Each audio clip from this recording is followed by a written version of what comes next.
Muda wa siku 3 tulikuwa na program maalum ya kuwajengea uwezo watoto waweze kujitambua ni kina nani pamoja na vijana, hususani kwenye namna gani wanaweza wakashiriki na kushirikishwa kwenye masuala ambayo yanahusiana na wao. Mafunzo haya yalikuwa yana mada kuu 5. Tuwafundisha watoto kuhusiana na masuala ya uongozi, tuwafundisha watoto kuhusiana na masuala ya haki na wajibu wa watoto, tukafundisha watoto kuhusiana na ajira na ujuzi wa maisha, tukafundisha watoto masuala ya mazingira na mabadiliko ya tabia nchi, tukafundisha watoto vile vile masuala ya afya, vile vile elimu, namna gani wanaweza kusoma na kufaulu masomo ya sayansi.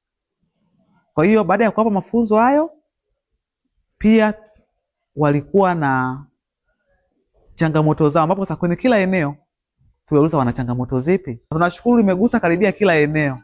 Kwa hiyo kila mtaalamu aliyepo hapa eneo lake limeguswa kwa namna moja ama nyingine. Mtoto ana haki ya kuishi ambayo inamwezesha anaishi. Haki ya pili, mtoto ana haki ya kulindwa.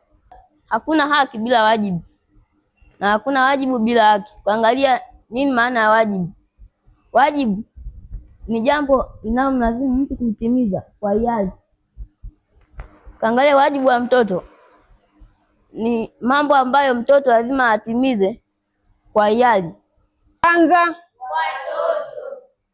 tuwashukuru UNICEF kwa ajili ya kuweza finance haya mafunzo na watoto wetu wameweza kupata mafunzo. Mimi nikupongeze sana. Ni mwalimu mzuri sana kwa watoto. Nafikiri hata wakitafuta clip zake anafundisha vizuri sana issue hizo ambazo amezitaja zaidi ya 5 kwenye eneo la uongozi, lakini pia elimu na afya yupo vizuri. Mimi binafsi nikisema kwamba kama mkurugenzi, vile vyote ambavyo watoto hao wamesema kama changamoto nimevichukua kama mlivyo nikabidhi hapa, na nitaenda kuvisimamia. La kwanza kabisa ulilo shauri la kwenda kuanzisha baraza kwa ajili la hao watoto, tutaenda kulianzisha.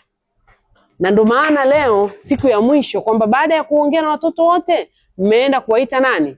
Wakuu wangu wa idara, ndio tupo nao hapa leo na hao watoto. Kwa sababu wanaoweka hizo bajeti kwa ajili hata ya kuendesha hayo mabaraza ni sisi ambao leo mmetuita. Na mimi natoa maelekezo rasmi watu wa elimu, ndani ya mwezi mmoja tuwe tayari tumeshafanya uchaguzi kwa maeneo yote.